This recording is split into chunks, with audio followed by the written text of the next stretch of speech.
Good evening and welcome back to River City Media's Beyond the Booth. Luckily and blessed to have a familiar face with us tonight, someone we've been able to talk to lately, Coach Guthrie from North Alabama Community College.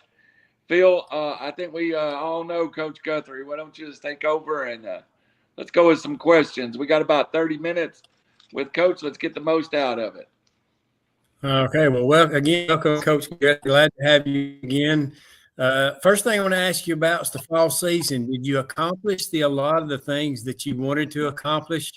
Are you satisfied with the way the fall went? I guess is basically what I'm saying. No, first of all, I appreciate you guys having me on. It's awesome, and definitely wish you guys a Merry Christmas, a Happy New Year, and as hard as it is for me as an Alabama fan, but we wish Tennessee a long playoff picture in there too. So wish that as well. But no, as far as what's that?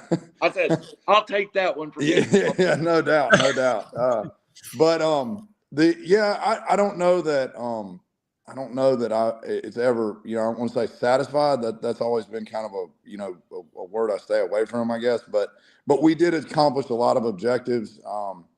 We were able to get our off the field stuff, getting our indoor facility completed, almost done with every little tweak on that. We were able to get the stadium completed, and get that named after Nathaniel Ledbetter that, had just a tremendous amount of support that we've had from him in the state of Alabama. And, Dr. Campbell has obviously been heavily involved in that. So that's been great. But on the field wise, we did. There were kind of ups and downs. We had a win against West Georgia.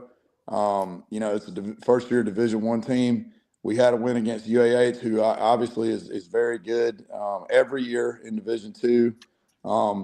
And we were able to, play some teams like Georgia Tech and Southeastern Louisiana.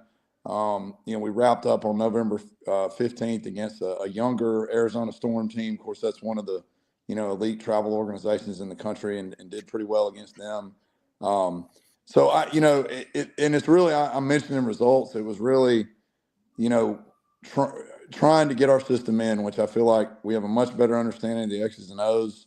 Our pitchers had the toughest job facing hitters that were all, for the most part, outside of maybe one or two events, more seasoned and experienced than they were. So it's real simple. We finished the last 2 weeks with walking them through what we want to see, because we lose them after today for about 4 weeks, and they're going to be on their own. And it's very imperative that we make sure that we're doing the right things. We're real precise in our player development plans, real just precise on our our strength and conditioning plans, so that we either set ourselves up for success or we don't. We felt like that was pretty good. I had brief backs with them last week where, we're going over anything from bunt defenses to coverages to custom relay work. And it's almost like to a certain extent, the student teaching the teacher, and they have a good understanding of that. Today where we've been real deficient, we sat down and we did some of our culture items, talking about core value training, which I think we didn't do a very good job of as a staff getting that established, because I don't like to make excuses, but we had so many other things going on. It's a good time to get that going and hit that a little harder than we have. We plan on doing that a lot in January. So made up a ton of ground on the strength conditioning side when our facility got built. So I feel pretty good about it. We just have a long way to go because we're very young. And so we're going to be fighting that, the entire time. But it's with the schedule we played this fall. There aren't really any freshmen left. They're pretty much seasoned players at this point, or that's what we're going to expect them to be. So, but yeah, overall good fall, but a lot going on. I don't know if I've ever packed that much into one fall before. Well, Coach, I guess, this is kind of, it's kind of unfair to them too. They're kind of sort of just thrown to the wolves right now. Mm-hmm. People don't understand sometimes when you're first building a program, terminology is a big thing. Mm-hmm. After a while when a Mm-hmm. program's set, you don't have those kind of issues, but right now you've got to get them to understanding the game at a different level, and just terminology is a big thing. And of course, you having a military background, I know the big thing for you is you're going to pay attention to detail closely. And also you're going to delegate to your coaches and to your players a lot of information and a lot of expectations, because that's the difference in being a good coach and a great coach. No doubt. I mean, that's one of the things that I'm actually working on a lot of that now is getting an understanding. We're on our player development plans. One of the last things that we hit on are verbal cues, which is kind of a verbal contract between the coach and the player. If I say stride foot and we're talking about hitting and that means something to the player and it means something to me, but it's got to be on the same page. We kind of give them the freedom to be able to say in that, this doesn't, I'm not really getting, what you're meaning out of that. So we need to change the terminology. They've got a really good understanding of what we talk about core value wise, but now we're getting more precise on when I say precisely this, then, how is that taken by you and how is that put into action? We've kind of learned the hard way over many years that you've got to be really precise, and go from there and we do spend a lot of time on that. You can get tunnel vision as a coach, especially when you've got a new bunch going down one way or the other and miss things. And we don't, in order for us to be a championship program, we've got to do everything well. You've got to have balance as a team. You see that, right now with football and as basketball goes, it really doesn't matter what the sport is. If you're not trying to achieve being good at really all of it, then you're going to be weak in some area. And I think we're striving toward that for sure. Really big strides on the offensive side. This past fall, in particular, I think we've got a good chance to be really good there. And I have to, Jimmy Colitis, being on staff as our assistant coach, obviously, still being a Team USA guy and all the things that he's done in his career really helps. Takes a lot off me. And, it helps our girls for sure to have somebody with that kind of experience in there. So that's been really, really good. And, we just look forward to the opportunity to continue to improve for sure. Well, of course, speaking of Jimmy Colitis, I was going to ask you about him. Of course, he's an assistant coach on the staff, but he's also AD. So, that probably makes the communication gap between you and him a whole lot better. He may know what you need before you even ask. So really, that's a good thing to have him on your staff. It does. And the nice thing too, I mean, in so many ways, but the nice thing too is that, he and Courtney and I will all work together for 2 years at UAB. So everybody kind of knows how one another operates. And Jimmy and I work together in the pro league, and we've done camps and clinics together and many other operations for almost 20 years. Of course, Courtney and I have worked together, for many, many years too. So everybody's very familiar with each other. So that helps a lot. There are a lot of things. There's nobody really training anybody how to deal with one another. We've all are very comfortable with one another. He does a great job with our catchers and our hitters. And Courtney's in charge with our pitchers, and she does, a lot of other things that we frankly aren't real good at or want to do. With our our academic stuff, our team building stuff, all the equipment orders, all that good stuff, travel. So she does a lot of stuff for us as well. But yeah, it's a good balanced staff, and I really enjoy working with the two of them quite a lot. So very excited about that. Well, Coach, I want to ask you this, and you talk about team building, and I know there's a lot of things you do on the field to keep it competitive. What are some of the things you plan to do off the field to where these young ladies really get to know each other? Because, if they like each other off the field, that's very important.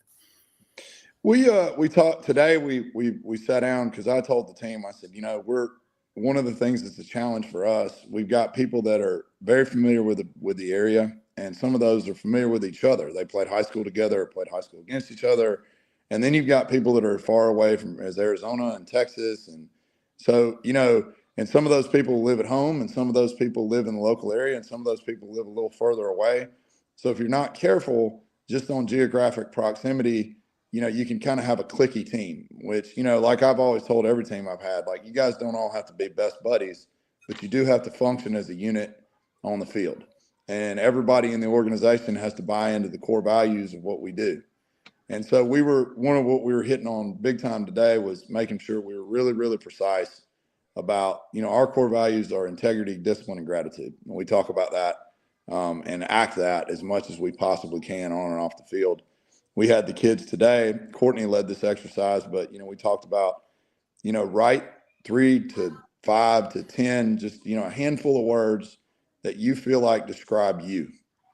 And then we're going to share those as the group, and we're going to put those under each value to see where they fall. And that's kind of one of the first steps that we talk about doing. We usually do that exercise earlier in the year, and, we've been a little tardy on that, but we're still marching toward March. And so we're still in February. So we still got some time to close that gap, and we wanted to utilize that accordingly. But all of that kind of goes into, where they're understanding. We can talk about our definitions of integrity, but, for example, if somebody, talks about, having grit is a word that describes them, and gratitude to me and grit are always married together, because you really can't be gritty unless you have gratitude for the game, and vice versa.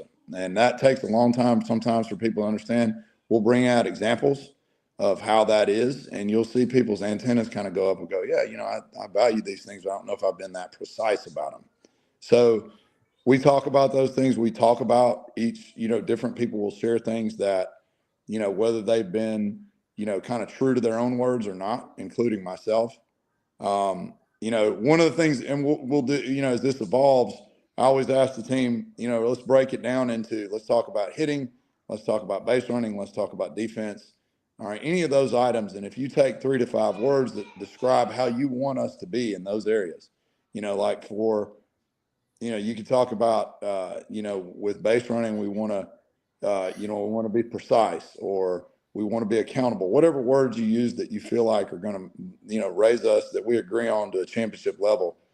And then, I'll have them post them, and we'll put them there in the locker room. And then when things aren't going well in a practice, a lot of times I'll just have them turn around and look at the words and say, if we're not doing what we're supposed to do, these are your words, not mine. And this is what you decided to do. And again, it goes back to our bigger core values as a team of, are we living by our words? Are we playing with integrity and living by that or not? And I think as the teacher or any organization, as you're managing them, if somebody is talking about, if they are being held to their own words, accountable to their own words, my words are going to mean something too, but they're not ever going to mean as much as the person's own words that they have stated themselves, to, if they have any ounce of decency at all. And I think most of them obviously do. They're gonna hold that to a higher value than what somebody dictates to them. So, that's been real successful for us in the past. That's where we kind of began to really work into that today. We had different scenarios today where we broke out in groups. We kind of gave them scripted exercises of, how can we avoid things like gossip or rumor? How can we be more direct in our communication? We have them kind of act out those scripts. Some of them, will do that, and there's a couple of them that play me, and I got to see that today, which is pretty good. So, they'll do some of those things. So just things that of that I think are all good, that, we can let our hair down a little bit, but also have a better understanding of what it is within our core values that we're trying to do. And it's not just like you see a lot of times on Instagram where, people are dressing up in kind of a clown-like manner, for lack of a better description, and thinking that's team building. There's an element to that, and I'm not saying you shouldn't have fun, but I think you can have fun and teach at the same time. So that's kind of what we want to do. And I feel like, we're you mentioned that today. Those are some, it's a good day to ask me about that, because we really, turned another corner, I think, doing that today for sure. Yeah, of course, and in any program, accountability is very important, and you don't want excuses. No doubt.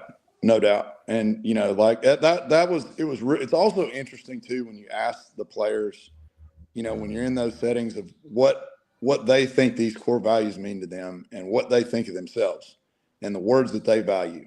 And we put them all up there as we're writing them down. And one of the things that I'll turn around and tell them, like we did today, is, there are a lot of words here that bond us together.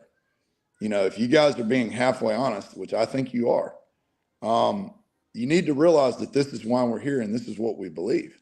And now all you have to do is act on your words, which is, it's easier said than done, but at least we have a commonality there. So you need to think about that, when things are going bad, because when they are, inward, the values are going to hold us together, and looking inward and moving together. All right. Inward is going to be the way to go, not what everybody else thinks. So that's it. Illustrating that has been a trial and error for us for a long time. But I think that in many, many, many ways, that's more important than a lot of the X's and O's stuff that we do, for sure. Coach, I want to ask you one question, and I'll let Randy ask a couple. And, the first of the year, of course, you really didn't have a home playoff in stadium. Of course, I played Scottsboro against Gadsden State the first two ball games. Of course, you finished up having the home games. But, it's probably kind of a good thing you had to do a lot of traveling, because come spring, March, football is going to be a grind for these young ladies. And that's probably the mental factor is probably going to be a lot more trying than the physical factor is, because when you're taking all those road trips and playing softball and as many games as you'll play, it's a grind for these young ladies. It is. And, again, that's something we talk about really on a daily basis and try to act out on a daily basis as well. And, we talked about that again real hard, today, and did that in some of our exercises. Everything that's out in college athletics today, I feel like does not reward mental toughness. Mental toughness, when I was coming up, I think we talked about this on an earlier show. I remember going to things like, David Lipscomb basketball camps and anybody, Skip Burtman baseball camp, the guy I played for at Alabama, Jim Wells. Mental toughness was almost a buzzword. That was something that, the coaches would put on you. You knew you had to rise to get where you needed to go through mental toughness.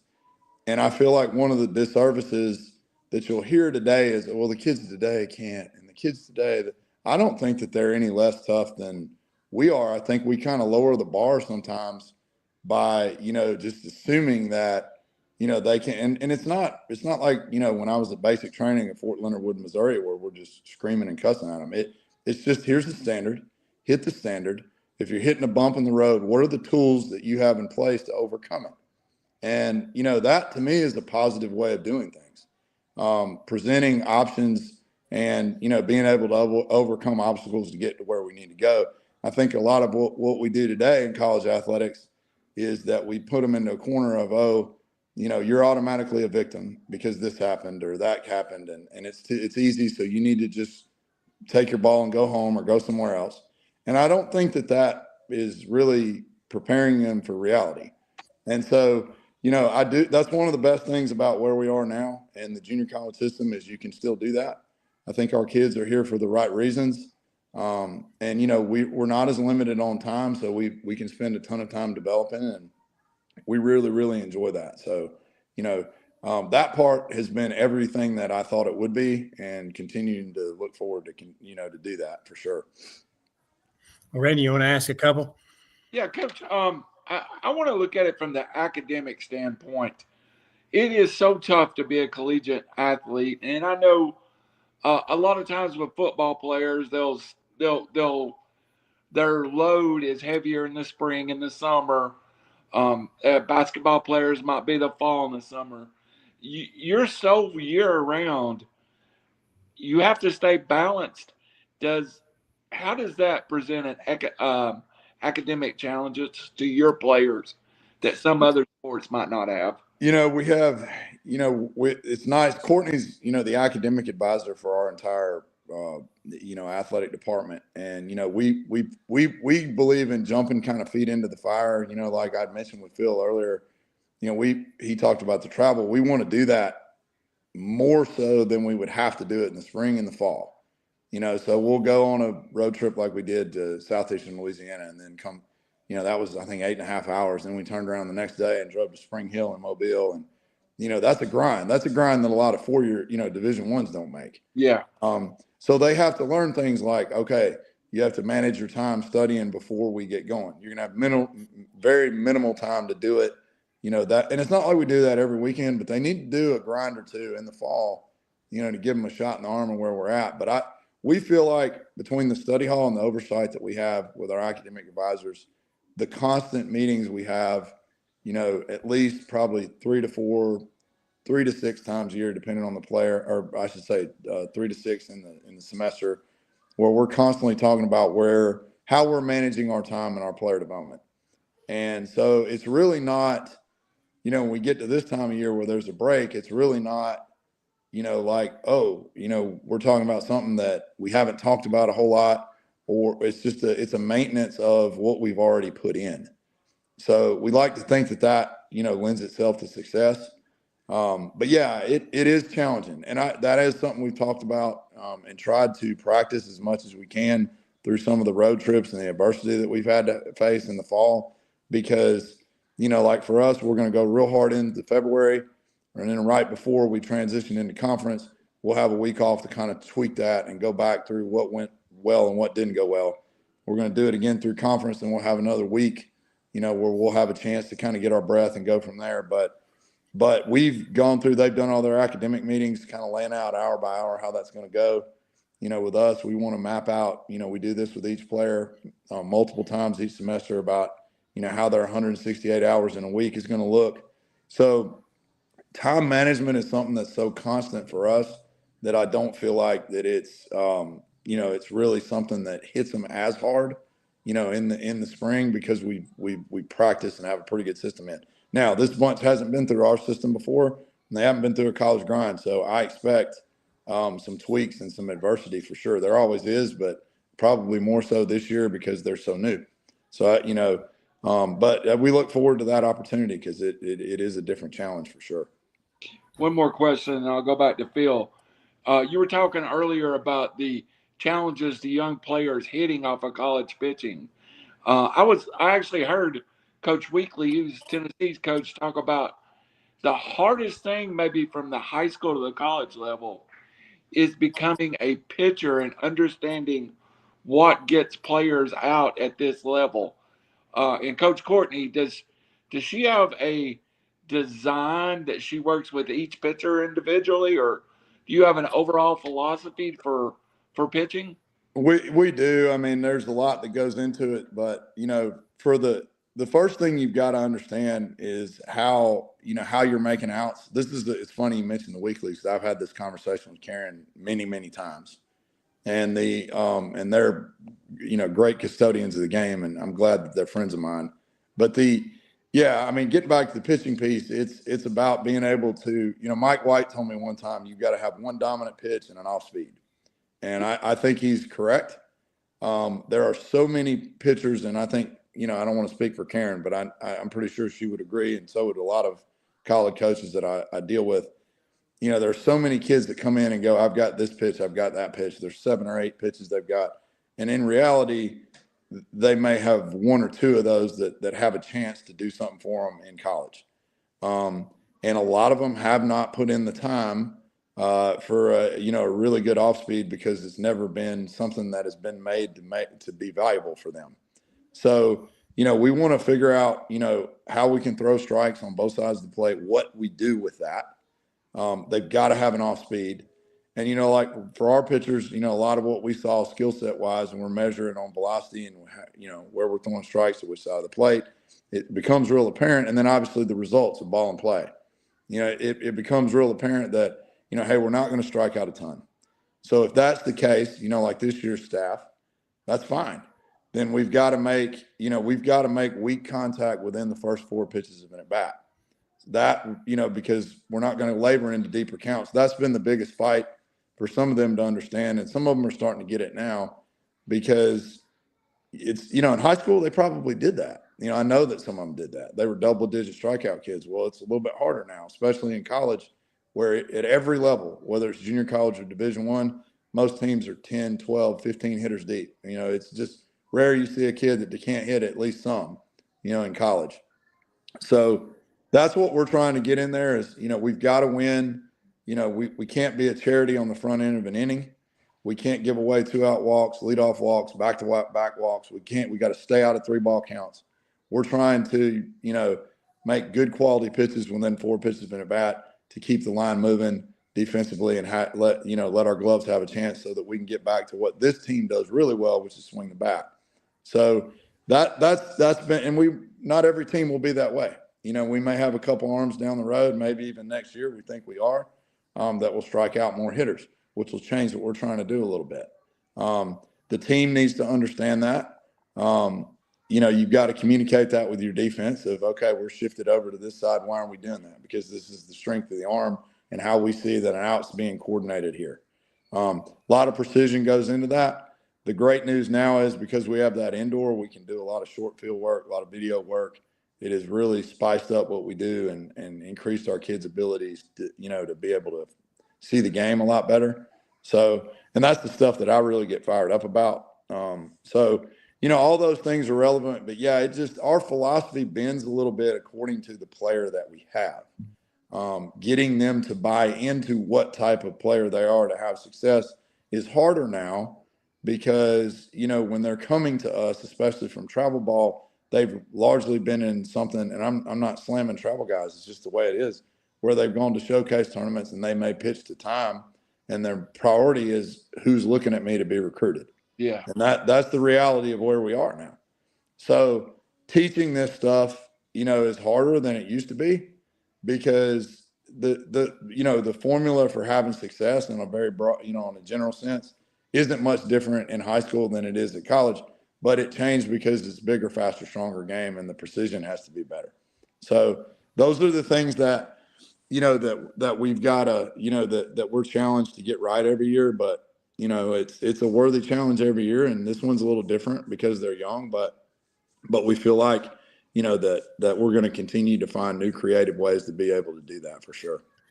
Well, Coach, to kind of sum up what you're talking about, used to in softball, and it wasn't very many years ago, pitchers come in and struck out 2 out of every 3 batters. Well, it's not that way anymore. Even at the top division level, you might strike out 1 per inning. So a lot of contacts made now. So there's a lot more that goes into the defensive side, and a lot of these girls come out of high school are used to striking out 2 out of every 3 batters, if not more.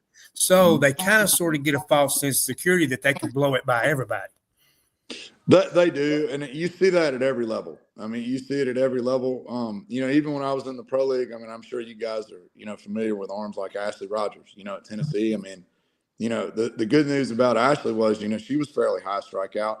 We got into the pro league, there would be situations where she had to pitch and she knew how to do that. I had Monica Abbott, in the pro league several years before that. And even as good as Monty was, there were times, when we'd play the Pride or, teams like that were really good that she couldn't just, lead rise ball and expect, to strike out half the lineup. Or maybe she could do it one time through and then would have to adjust. So the long and the short of it is it has become a much more offensive game. I got in this game in 07. There's a lot of reasons for that, but that also flips to one of the things that, softball I feel like is they're starting to figure that out a little bit on the pitching side. Certainly hitting has gotten better. You're starting to see defenses do some things that we should have been doing a long time ago, looking at some of the analytics, understanding shifts, understanding, when we need to play hitters, when we need to play situations instead of just kind of lining up there. The biggest difference when I first got in was everybody was really, really super concerned about short game, which you still do. It's challenging in softball, but especially at the higher levels, the power game has become more of a thing. So you've got to learn how to defend that. And that you'll see some people that do it really well, and you see some people that are still behind on it. But it's tough. When they're hitting the ball that hard too, we like to throw out, metrics a lot in today's day and age. And, people like to talk about exit velocity. And, I always chime in and say, I know this in softball, if somebody hits it at 70-mile-an-hour exit velocity, no matter where the launch angle is, it's probably a hit unless it's right at somebody. And so, those are things that, matter to an offense and matter to a defense, that in terms of, how you got to strategize. But it is certainly more offensive these days for sure. Okay. I want to ask you this, of course, I'm not going to name the parent or the player that plays for you, but she had talked about, she made a statement that she was so glad that Northeast had a softball team now because her daughter is getting to fulfill a dream that otherwise she would have had to have traveled way far off for. So, Northeast, having a softball team is giving some local players an opportunity to play that might not have ever gone on and play, and I think that's a great thing. Yeah, we've been, it's interesting because the local, scene really like it kind of expands. You've got, Jackson DeKalb County, which obviously, there's some really good players there and have been really good players there for a long time. And then, even into Northwest Georgia, we were able to get the Georgia Gatorade Player of the Year, in 2025, signed with us just last month. But the bottom line is within that hour radius, there's a lot of talent that, fortunately we've been given, a lot of support to lasso a lot of that talent here. And we've always believed and will continue to believe you've got to win your backyard and then kind of move out from there. We're looking for the best players we can get locally. And then if a need isn't met for that class, that particular year, then we're going to move out regionally, and then we're going to move out nationally, if we have to from there. But our backyard has been really good. I think it's going to continue to be really good. And that's been awesome. I mean, that's one of the things. Both of our assistants, as we speak right now, are running clinics out of our facility, which has been huge. We've had kids come as far away as Texas, but obviously the bulk of that has been Jackson DeKalb County, somewhat Northwest Georgia, South Tennessee. But once you get there, it's kind of like Disneyland if you really like getting better. I mean, when you come in the facility, you want to come back. The good news is it doesn't cost you that much. So, it's been good, with the machines that we have and the tech stuff that we have in there, and everything from, how to get stronger and obviously skill work and all that good stuff is in there. It is a phenomenal facility. And I can tell you this, we have made a lot of progress, in the past 2 months since it's been open, or really month officially. So it's been really good. Coach, of course, you've had, one transfer from Shorters, one come out of Chattanooga. Of course, you've got 2 or 3 from Trenton. If you've got time and share as many as you can you talk about some of the players you have? I know you can't possibly name everybody, but could you name some of the kids, where they're from, and talk a little bit about them? Yeah, we have, it just kind of a general feel. We had, Chloe Hatch, Cheyenne Parker, Jada Hampton, that are Plainview kids who are right down the road. And obviously they've been a part of some state title teams, played for a state championship again last year. Peyton Hill, who played at North Jackson High School. You mentioned her. She went to Shorter last year, was their leading hitter. She's won a state championship. She's officially from Whitwell. She has family all over the place, but really good player. From Georgia, additionally, you mentioned, Kaylee Warnock and KK Castleberry from Dade County, who didn't win a state title, but they got close. They were in the top 5 last year. Kaylee's got a really good chance too. Both those kids are good players. Kaylee's really, really learned a lot. She's a fun kid to coach. Really interesting potential as a left-handed pitcher. So, we'll see where she goes. Then we have Emma Heineman, who is, a catcher from Rockmart over there in Georgia. I think she won a state title when she was earlier. She played for an ex-college teammate of mine. Over the years, I've been fortunate enough to get a lot of Rockmart kids, over the years at different places I've been, and she's a really good player that'll catch and play third base from us. Sophia Murphy from Ider, another catcher we have. Brooklyn McGee, who's a catcher out of Scottsboro, who transferred to us from LBW. Real good catch and throw kid. Kylie Weston is one of our outfielders from, she's from Hayden, center fielder, who's a really good player. She was on our radar at UAB. She plays hard all the time. She's one of those kids that, it's a real good left-handed bat, very, very good defensive center fielder. We feel real good about where the bat's going. Rayleigh Hawkers from Spanish Fort. She's an outfielder. Mia Neals from Mobile Christian. So you think about those as being in-state kids, but it's a long way from the Rainsville area to down in Theodore and Spanish Fort. So they've been really good players for us. We have a couple kids from Louisiana. Allie Moss is a middle infield type.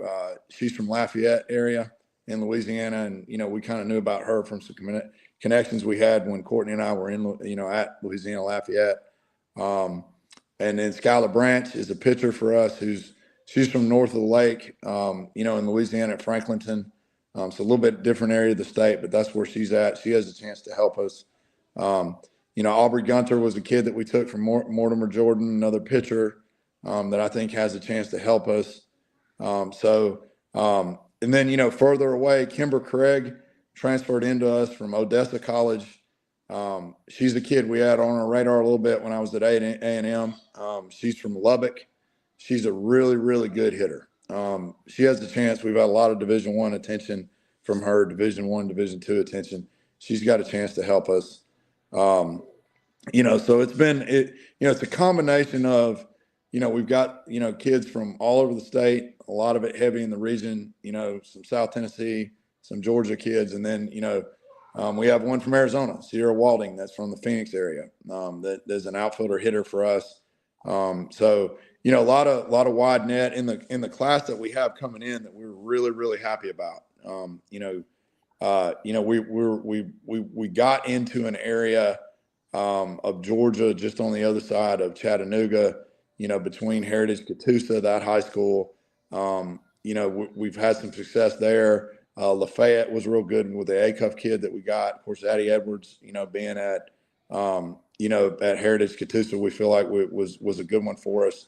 They've won, those teams are either in the state or Addie's won the last 2 state championships at 2 different classifications. Aaron Harrelson that's coming to us, more of Central Georgia area. Again, another 500 strikeout career kid, plays on a really good travel team that's nationally known. So we feel like those are good, and Lorelei Sullivan was a big shot in the arm late that we got, all-state kid out of, at Brookwood High School in Georgia that, was their starting center fielder for a while, really good player. So we're, a lot of kids from all over.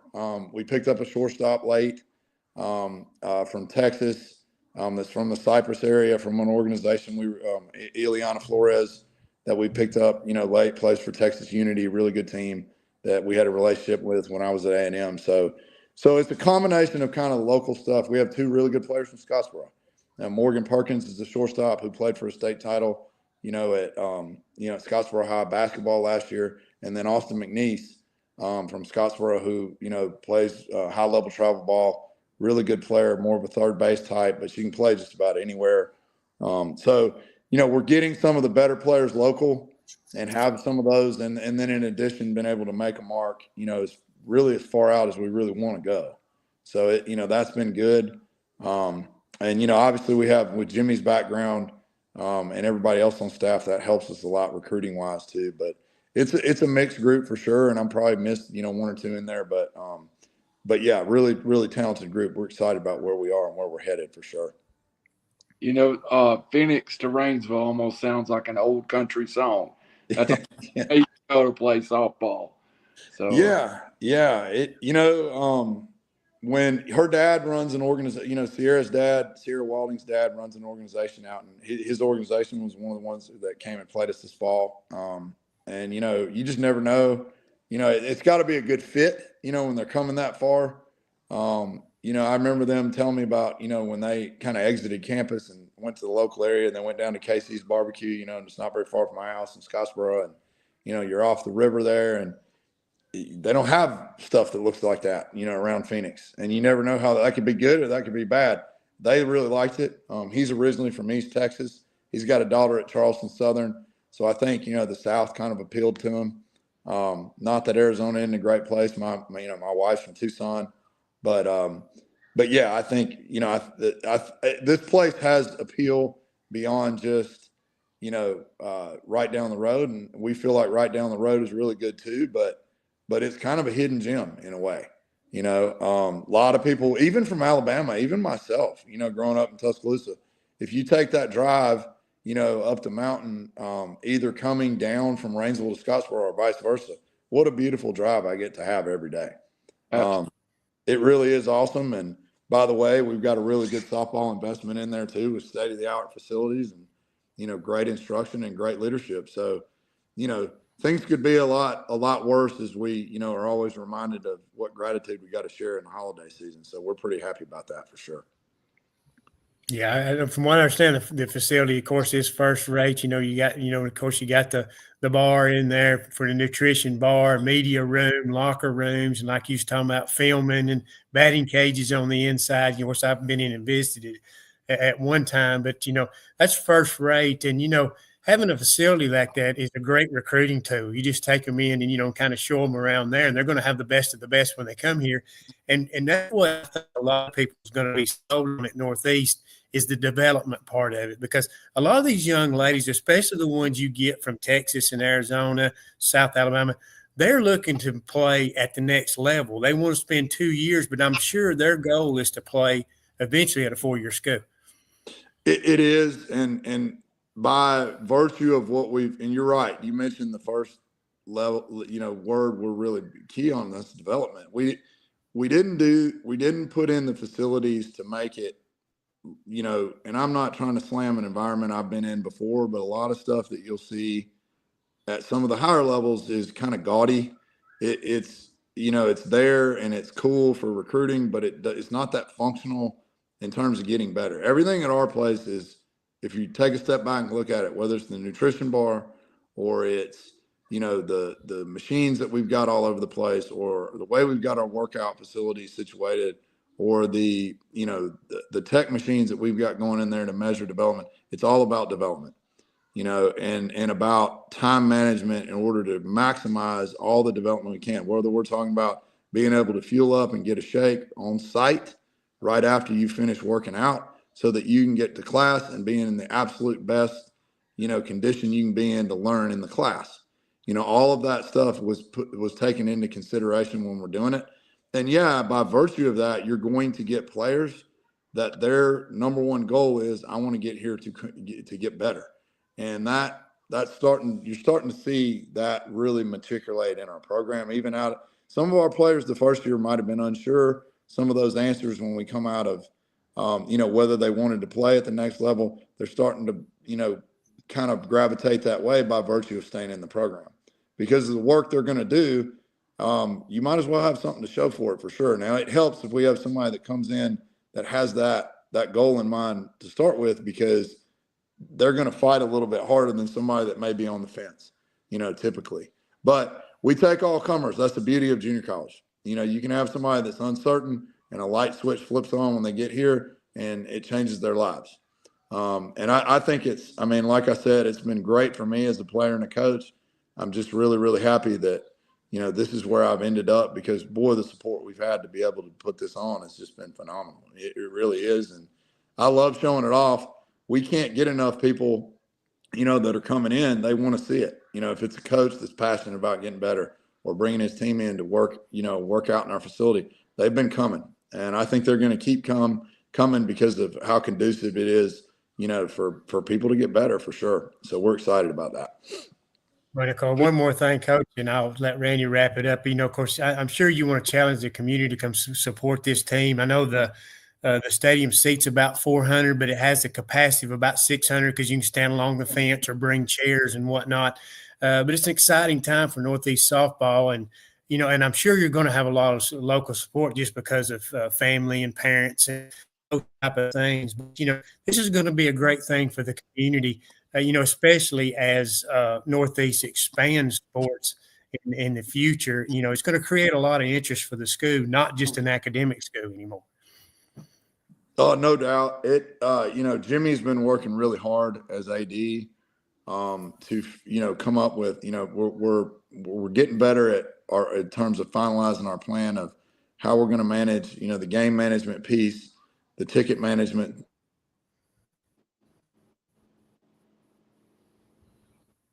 Phil, I think we lost Coach. Yeah, he dropped away there. I think he was saying that they're still working on that community relations piece of this puzzle. Yeah.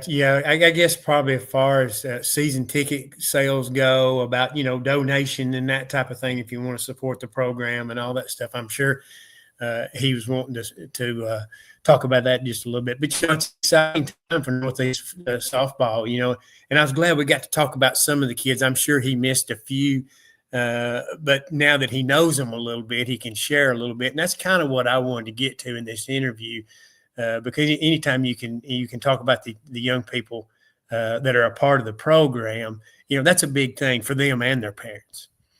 Absolutely. And we'll get Coach back. Maybe we can get him back before the spring season started. I love having Coach. We'll try to get Coach Ryan Clark on from Gadsden State. And that's a interesting journey that there's two programs starting, together, and they're 40 miles apart. So it's always good to get some input from Coach Clark and Coach Guthrie. So I know Coach Guthrie dropped us. Oh, he may be back. Was having some Yeah. not sure. Yeah, sorry about that. I don't know what happened there. Somebody tried to call me on this phone, and all of a sudden I couldn't hear you guys anymore, and my screen went blank. So but anyway, no, I appreciate you guys having me on for sure. And like you were talking about on that piece, we're still tweaking through some things, getting there as far as getting the roughly 500 people in the stadium. But I will tell you this, I don't think we're going to have any problem getting them in. We didn't advertise a ton for the scrimmage we ran in November, and it was a good turnout. So I don't want to jinx it, but I think we're going to have a problem with, what we in the future, hopefully the near future, of how many people can actually fit in that stadium. So I do, because the demand, I can't really go to a restaurant in Scottsboro or Rainsville and they, not say, when are tickets coming out? So we've got to definitely meet that expectation, because the population locally is very excited. So, we got to strike while the iron's hot for sure. Yeah, I love to. I'm going to love to come down there and sit and just watch a game, maybe from the third baseline. It's going to be such a wonderful experience. Well, you guys are always welcome. Like I said, we just greatly appreciate the support of the program. I know, our supporters and fans and parents and players do too. So thank you guys very much for, having me on, and come see what we're doing anytime you want, for sure. And, if we don't talk again, Merry Christmas and Happy New Year for sure. Maybe we'll get to this right before the spring season starts. Please do. More. Please do. Love to do that for sure in January sometime. Merry Christmas to you, Phil. You got anything to wrap up? No, just have a great Christmas, Coach. Enjoy talking with you once again. And, of course, good luck in the future. I think you've got that program on the right foot, and, I'm looking forward to great things. Well, thank you, guys. I appreciate it. Again, Merry Christmas, Happy New Year to y'all. Take care. Good night. Thank you. Good night, everybody. God bless. And thank you for joining us with Coach Guthrie. And Phil, I'm super excited. I can't wait to go to a game there. Yeah, it's great to have Coach Guthrie on again. This time, it seemed like the first two times we had on was kind of rushed. But tonight, it seemed like he had a little more time to go a little more in depth. And, it's great to hear about the program and how well it's doing, because, there's a lot of, he's talked about, up around Chattanooga, Trenton, there's probably some room for him to move over into the Sequatchie Valley.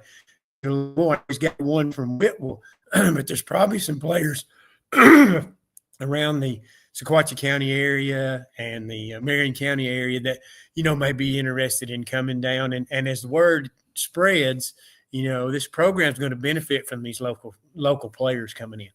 He talked about playing at Georgia Tech, starting center fielder for Georgia Tech from Sequatchie County High School. So there's talent everywhere. Phil, I appreciate it. And this week we're going to be all about girls athletics.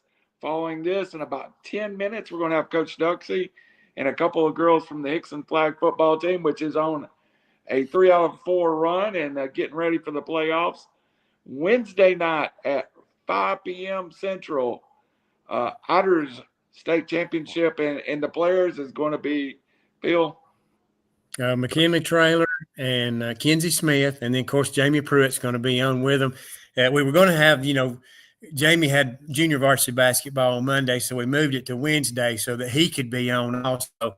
So we're looking forward to having those two players on. Yeah, they've got those state championship rings, and I think Ider's off to like a 7-1 start right now. So be a great interview and to hear from those two. Absolutely. A lot of women's and ladies sports getting kicked off right now, and it's a great time. I'm a girl's dad, and I love being a girl's dad.